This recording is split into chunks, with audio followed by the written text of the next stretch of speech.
Welcome to our channel. Resetting your GitHub password is a straightforward process that ensures your account remains secure. Step 1. Go to github.com and click on Sign In at the top right corner. Step 2. On the Sign In page, click the Forgot Password link located below the password field. Step 3. Enter the email address associated with your GitHub account. Step 4. Click Send Password Reset Email to request a reset link. Step 5. Check your email inbox for a message from GitHub containing the password reset link.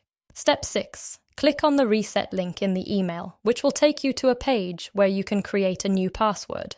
Step 7. Enter your new password twice to confirm it, ensuring it meets GitHub's security requirements for strong passwords.